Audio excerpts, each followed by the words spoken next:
Hey Potters, so I wanted to give you a little demonstration on how to make some pulled handles for the mugs that you may be making or the pitchers.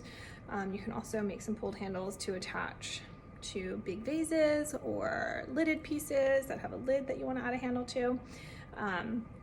So what I would suggest doing is using clay that's coming straight out of the big brick from the manufacturer. It's a little bit drier than our clay that is recycled here, okay? So it has a little more staying power. Then the first thing I do is I make a couple carrots, I call them. So they look little like little carrots. They're maybe about the size of my hand or about half the size of my hand. Now if you need one handle, I would make 3. I always make at least twice, if not 3 times as many handles that I need, because they don't always come out, or they don't dry right, or as I'm trying to attach them, I mess them up. So always having more than you need is best.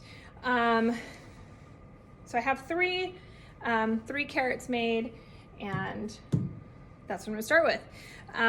So I wet my hand, I wet the piece, and then I just start using my thumb and my forefinger, and I slide it down the length of the clay. Now that elongates the clay, that extends it, it thins it out. Now I'm not necessarily applying I'm not squeezing, it's more, well, I guess you're squeezing a little bit, but it's just the friction that kind of extends the clay down. And the other thing you might notice that I'm doing is I'm flipping it. So every couple of pulls, I'll flip the clay. Because our hands are not, our thumb and our forefinger, this is not like symmetrical.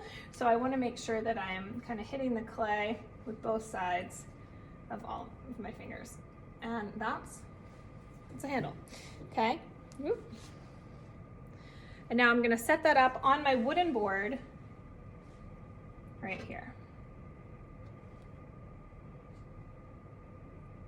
Now, if you are wanting to make candles and attach them all in the same period, I would come into class and make your handles first, because your handles need to be a little bit drier than they are once you initially make them.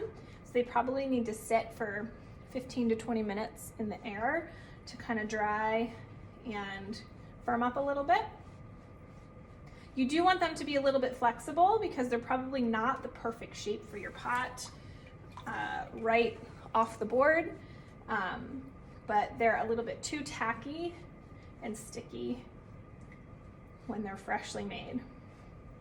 So you would come into class, make your carrots, and then pull your handles.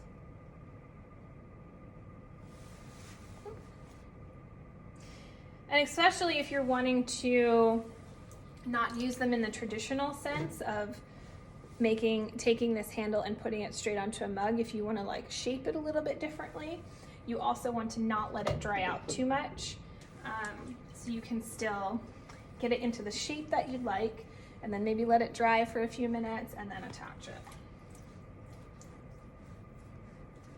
So this will take some time, it will take some patience, and it'll take some practice.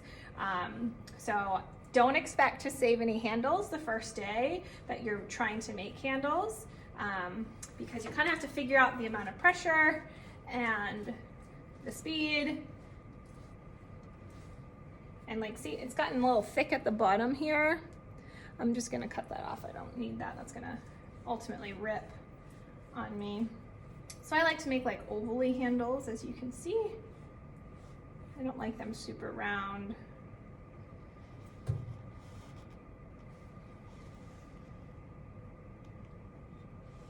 And then I have 3 slightly different sized handles that can be attached to a mug.